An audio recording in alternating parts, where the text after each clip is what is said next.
Hello, my name is Sandra Allison, and I will be lecturing on ultrasound of the foot and ankle. I have nothing to disclose.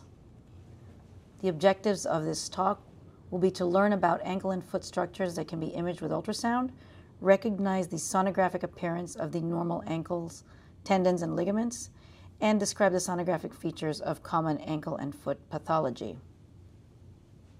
Okay. The ankle is divided into 4 compartments, and they can be imaged in 4 compartments. For the posterior compartment, we will be discussing the Achilles tendon, which is the structure that is outlined on blue in this Netter diagram. Now, the appearance of a normal Achilles tendon is the same as with any tendon in the body. Tendons are hyperechoic. They are composed of fine parallel echogenic lines which represent collagen fibers. In this case, we are looking at the Achilles tendon as it comes from proximal to distal towards its insertion onto the calcaneus. Now, distally at the insertion, we may see an area of decreased echogenicity in the tendon, which is due to anisotropy. To prove that this is not pathology, we would reorient the tendon by flexing or extending the ankle, or reorient the transducer to bring those fine parallel echogenic lines into view, bring them perpendicular to the beam, and increase the echogenicity in that area of the tendon. Now, when normal tendon architecture is not seen, one of the differential diagnoses would be a tendon rupture. In this case, this patient presented with acute posterior heel pain and tenderness and swelling, and came with a diagnosis of Achilles rupture. Here we have lost the normal tendon pathology, the normal tendon appearance. We don't see those fine parallel echogenic lines, and instead we see this hyper to hypoechoic heterogeneous fluid collection in the expected location of the tendon, and this is an example of Achilles tendon rupture. Now, many times you may see a tendinous structure that is medial to the Achilles tendon, and this is the plantaris tendon, which we don't want to mistake for intact Achilles fibers. Now, tendinosis is another type of pathology that can affect tendons. In this case, we are looking at a chronic repetitive injury to tendons that can lead to mucoid degeneration in the tendon and can even progress to tears. Now, here we are looking at the right Achilles tendon and then the normal left Achilles tendon. So you can see on the right, the tendon is hypoechoic, it's thickened. We've lost some of its normal tendon architecture, and this is a case with Achilles tendinosis. Now, measurements can sometimes be useful because when you're not sure if you're looking at pathology, you may see that there is a difference with the unaffected side. Another thing to point out is that even very small measurement differences may in fact be relatively or proportionately significant, such as in this case. On the transverse view, the normal tendon has a normal football or ovoid shape. It is uniformly hyperechoic, whereas this tendon, which has the tendinosis, has focal thickening of the medial aspect of the tendon, which is the more common location for tendinosis. Also, with tendinosis, we may find increased vascularity with power Doppler imaging, and one should always be careful to not compress or have a heavy hand when scanning so as to compress these vessels during the scan. Now, with more advanced or severe cases, you may completely lose normal tendon architecture. So in this case, we are looking at an Achilles tendon that is significantly or markedly thickened. It is hypoechoic. We've lost its normal architecture. Another thing to point out is that the tendon is not involved at its insertion, but rather proximal, closer to the myotendinous junction.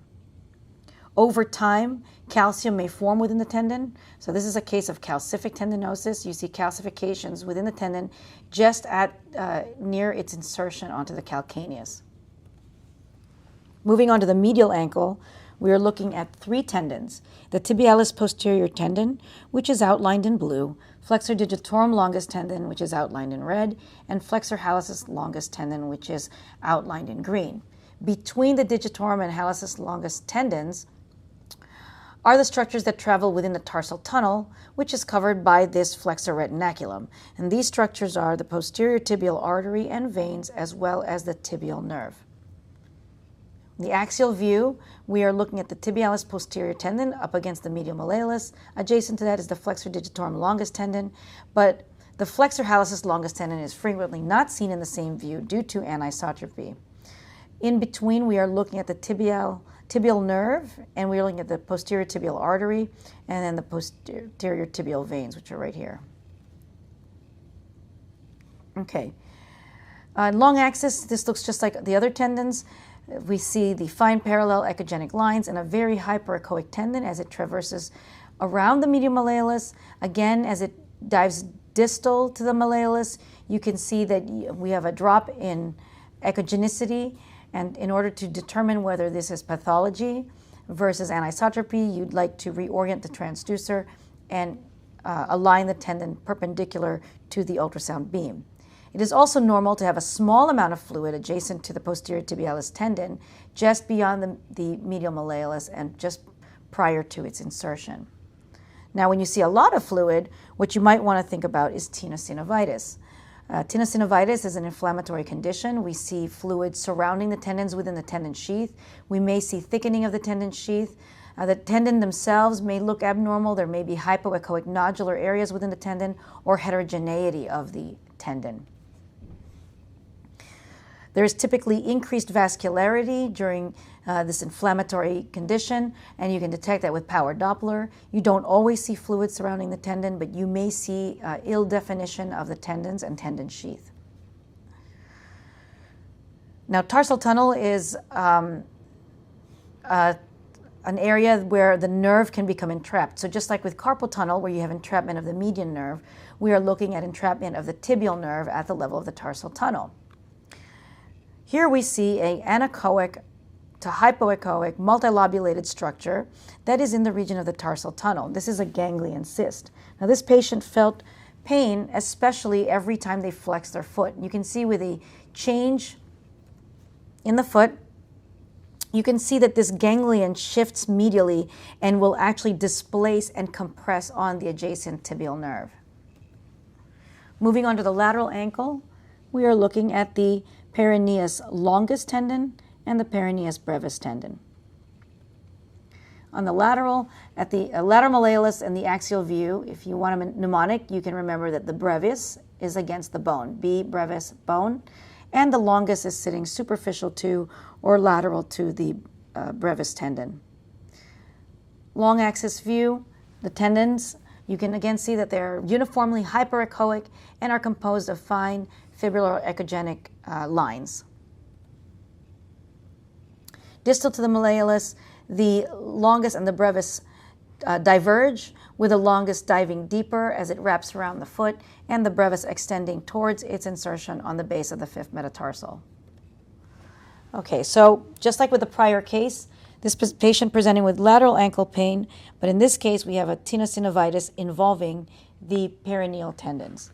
So we're looking at the Peroneus longus and brevis within their tendon sheath, and we see fluid surrounding the tendons, increased vascularity on power Doppler, perhaps thickening of the synovial sheath, and decreased echogenicity or heterogeneity involving the tendons. One can perform interventions when they see inflammatory conditions of the ankle tendons. In this case, this is an injection into the lateral or peroneal tendon sheath. We see these tendons are enlarged, they're hypoechoic, they're surrounded by complex fluid, and in this image we are seeing the needle viewed with a linear transducer in plane as it is inserting into the tendon sheath and injecting around the tendons. Now, a special thing that can happen with a peroneal tendon is a subluxation or dislocation of the tendon. The nice thing about ultrasound is that the subluxing or snapping structures can be imaged with a dynamic scan. So here we have the transducer over the peroneal tendons, and we're having the patient perform the maneuver that causes the clicking in their ankle. Okay, just to orient you, we are looking at the fibula over here. We are looking at the brevis, Peroneus brevis, and the Peroneus longus. Now we have the patient perform the maneuver, and you can see now we are looking at 3 tendons. So now we are looking at two brevis tendons and one longus tendon. So not only is the brevis subluxed or dislocated, but it is also split. Second, there is fluid surrounding the tendons within the tendon sheath. Moving on to other causes of ankle pain, here we are looking at the lateral ankle ligaments, which are most commonly involved with ankle sprains. Here we're looking at the anterior talofibular ligament in red, the calcaneofibular ligament in green. Note that it is deep to the peroneal longus and brevis tendons right here. And we're looking at the anterior tibiofibular ligament in blue. Okay. Normal appearance. The nice thing about ligaments is that they are named after their bony attachment sites. So here we're looking at the anterior talofibular ligament going across from the talus to the fibula, the calcaneofibular ligament, which attaches to the calcaneus and the fibula, deep to the peroneal tendons, and then we are looking at the tibiofibular ligament bridging from the fibula to the tibia. Now here is a radiology resident who was playing volleyball over the weekend, and as they landed on their foot, they felt a pop followed by some swelling. This is the normal talofibular ligament. And on this side, we see there is fluid deep to the ligament, superficial to the ligament, and tracking through a defect into the ligament. The calcaneofibular ligament, you can see extending normally from the fibula to the calcaneus, just deep to the tendons. On the affected side, we see that there is a hypoechoic area, which may represent fluid or abnormal ligament, which was also sprained. The anterior tibiofibular ligament was normal.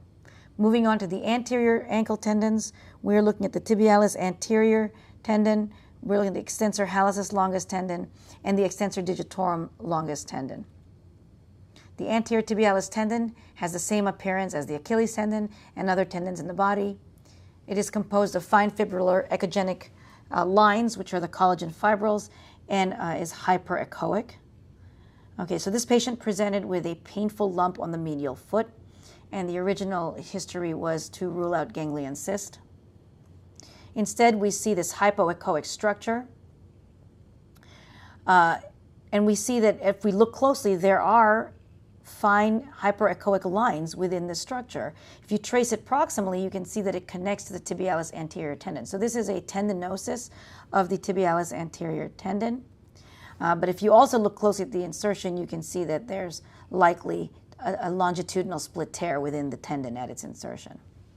This patient presented with a pop followed by pain in the anterior ankle. And when you're scanning the anterior tibialis tendon, you can see it is no longer extending across the joint, but rather it is retracted, and you can see that it is somewhat wavy in its configuration because it has lost tension. You can see that it is hypoechoic, and there is fluid in the tendon sheath. Distally, we find an empty tendon sheath, but as we scan more proximally, we find that the intact portion of the tendon. This is the normal ankle joint. Anteriorly in the sagittal plane, we have the extensor hallucis longus extending across it, but this is the area where you would be looking for ankle effusions. Moving on to the heel, patients may present with heel pain, and what we will be looking for is plantar fasciitis. Now here's a normal plantar fascia. It has the appearance almost like a tendon or ligament. It maintains a somewhat constant thickness, and as you can see here, it is attached to the calcaneus, and it can extend distally toward the toes. Okay, and this is the structure that we're looking at right here. Okay, now plantar fasciitis normally affects the medial portion of the heel, and so when you put your transducer right here, you would start medially to look for thickening. Now, thickening can occur anywhere, and when it occurs distally, what we're talking about is plantar fibromatosis. But proximally, when you look at the plantar fascia, you're going to see proximal thickening of the fascia as it is attached to the calcaneus. So here is normal, here is abnormal. Normal is hyperechoic and attached to calcaneus. Abnormal is hypoechoic and thickened as it is attached to the calcaneus. And the patient will tell you that this correlates with the site of pain. Now, ultrasound is also great in evaluating for foreign objects. And this is a patient who presents with foot pain after a barbecue. The x-rays were negative, but when you look, you see this linear structure that is in their small toe, and this is a patient who has an embedded toothpick in their toe. One other thing that can happen in the foot are Morton's neuromas. Now, patients present with forefoot pain, and what we're looking for is a mass in the inner metatarsal web space. So normal web space is usually hyperechoic because it is filled with fat. In an abnormal situation, you find a well-defined hypoechoic lesion, which is well-defined. Oftentimes when you press on this lesion, patients will confirm that they are feeling pain. But what you really want to see is you want to see the entering and the exiting nerve from this lesion. So here is that neuroma, here is that entering nerve and the exiting nerve. Now, many times, adjacent to the neuroma, you'll find a fluid descended structure, and that is the inner metatarsal bursa. And the whole entity is really a metatarsal bursa, intermetatarsal bursa and neuroma complex. So here we see that lesion in the intermetatarsal space. Adjacent to it is a hypoechoic or anechoic fluid collection. When you compress on it, you can flatten out that fluid collection, and what remains is the Morton's neuroma. And that ends this talk. And if you have any questions, feel free to email me at this address. Thank you.